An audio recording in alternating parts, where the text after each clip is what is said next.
So I recently watched the Netflix original Making a Murderer. Now, at first I was closed-minded about the whole TV show. I was like, "Welcome to our world, white guy." You know what I'm saying? You know, you think about the Brooklyn 12, you think about Reuben Hurricane Carter, and so on and so forth, and so on and so forth. But I watched it. I've watched 3 episodes so far. And I got to tell you, I've never been so angry. And, you know, just my heart just goes out to Stephen Avery. I mean, I've never seen corruption and just hate, man. I'm like, is he half black or something? You know, from the first trial, you know, my man, you know, he did 18 years standing up, man, for a crime that he didn't even do. His appeals got knocked down 9 times. With no DNA. With no witnesses. My man did 18 years standing tall. For a crime that he absolutely, it wasn't even no way possible for him to even committed the crime. He even had a receipt from the Burger King receipt from the time that he was supposed to be raping the lady. And so he did 18 years. They did DNA proof and this, that, and the third. He gets out. They do the Avery Act and blah blah blah. And you think, oh man, this is where the story gets good and it's happy ending and all that. Nope.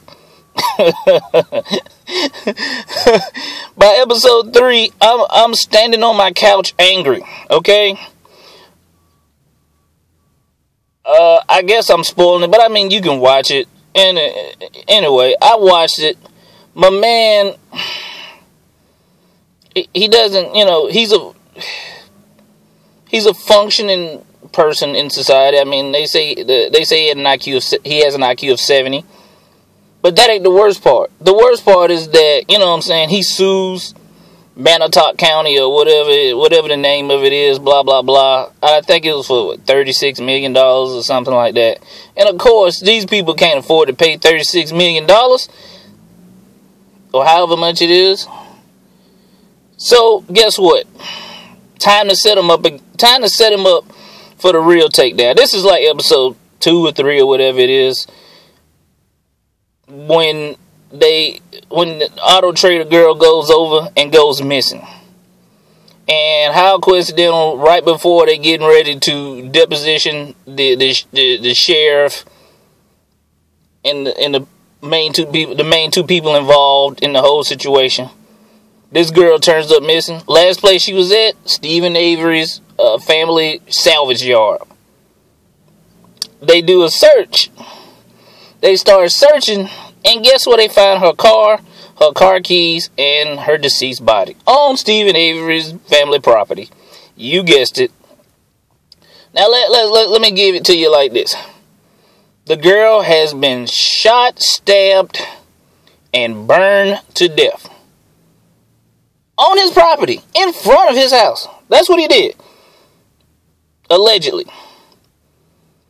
He takes a car and covers it up with tree branches and stuff still on his family property. Didn't burn it. Nope. Wouldn't do that. That wouldn't make any sense, would it? He allegedly, Stephen Avery takes the car and just throws it in the back of the salvage yard somewhere and covers it up with trees. The keys to this car in his bedroom. The girl's body burned, but yet fragments of her body, bone fragments, all in his front yard. Now, Manitowoc County police, sheriffs, whatever they ain't supposed to have no involvements in the case because of the last case in which they convicted Stephen Avery of a crime that he did not commit. But yet, they were the ones who found the keys in his bedroom to the girl's car that was on his property with her dead body. But wait, there's more.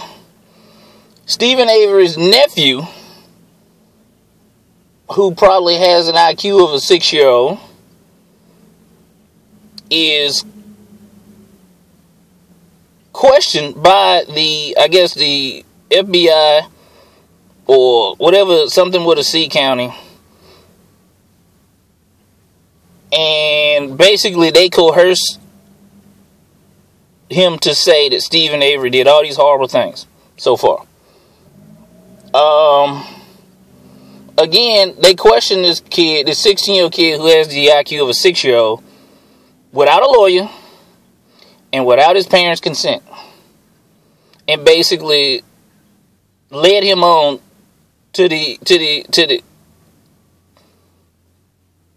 saying what they wanted him to say, to confess that him and Steven Avery raped, mutilated, and burned this girl's body. And this is how you know this kid isn't really bright, because he, at the end of confessing to a horrible crime, this is what he asks. He says, am I going to be able to leave by 1:29 because I have a project due at 6 period? Wow. Now, this is just episode 3. Like I said, by this time, I'm standing on my couch angry.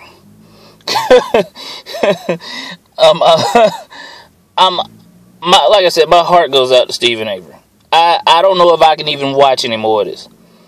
I'm gonna go home and I'm gonna do another video just so I can know for myself. Anyway, that was episode 3 of Making a Murderer on Netflix.